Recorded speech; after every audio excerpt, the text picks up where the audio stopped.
थानेसर कुरुक्षेत्र जिले की एक महत्वपूर्ण सीट है।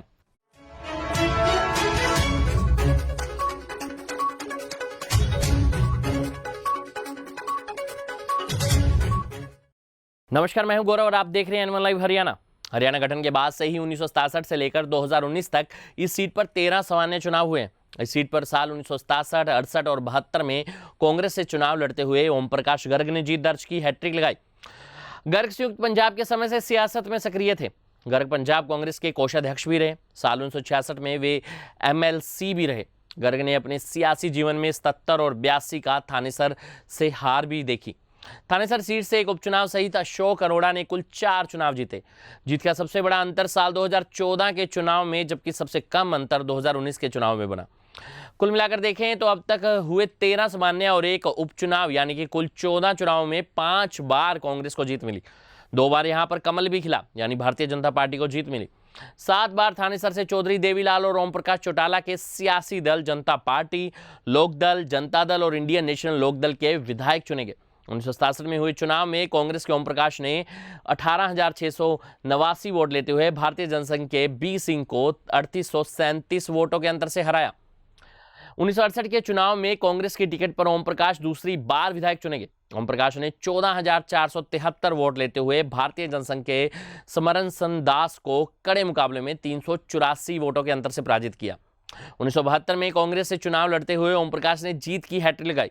ओम प्रकाश ने 20,657 वोट लेते हुए भारतीय जनसंघ के रामचरण दास को 2203 वोटों के अंतर से पराजित कर दिया। 1977 के चुनाव में जनता पार्टी से चुनाव लड़ते हुए देवेंद्र शर्मा ने ओम प्रकाश के विजय रथ को रोका। देवेंद्र शर्मा ने 28,044 वोट लेते हुए कांग्रेस के ओम प्रकाश को 15,918 वोटों के बड़े अंतर से चुनाव हरा दिया।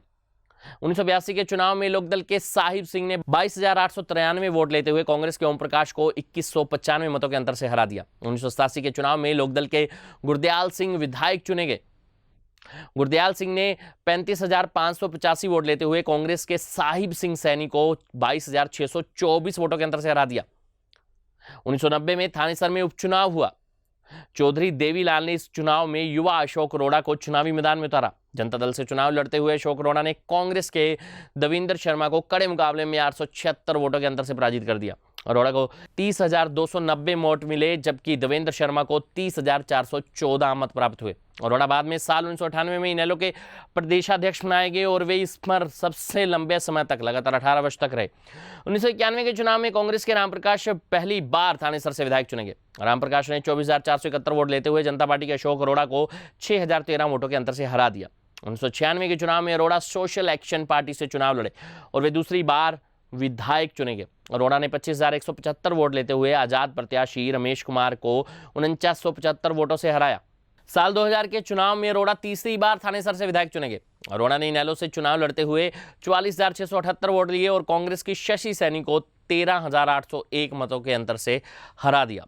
वर्ष 2005 के चुनाव में कांग्रेस के रमेश गुप्ता ने 55,729 वोट लेते हुए इनेलो के अशोक अरोड़ा को 14,786 वोटों के अंतर से हरा दिया। 2009 के चुनाव में अशोक अरोड़ा ने इनेलो से चुनाव लड़ते हुए 29,516 वोट लेते हुए कांग्रेस के रमेश गुप्ता को 8285 वोटों से हरा दिया और चौथी बार MLA बन गए। 2014 में थानेसर में पहली बार कमल खिला। भाजपा से चुनाव लड़ते हुए सुभाष सुधा ने 68,080 वोट लेते हुए इनेलो के अशोक अरोड़ा को 25,638 वोटों के अंतर से हराया। जीत के अंतर का यह सबसे बड़ा मार्जिन था। कांग्रेस के पवन गर्ग को 13,769 वोट मिले। 2019 में भाजपा की टिकट पर सुभाष सुधा दूसरी बार विधायक चुने गए। सुधा ने इस चुनाव में 55,759 वोट हासिल करते हुए कांग्रेस से चुनाव लड़ रहे अशोक अरोड़ा को कड़े मुकाबले में 842 वोटों के अंतर से हराया। जीत का यह कम अंतर का रिकॉर्ड भी बन गया। ये थी हमारी खास रिपोर्ट।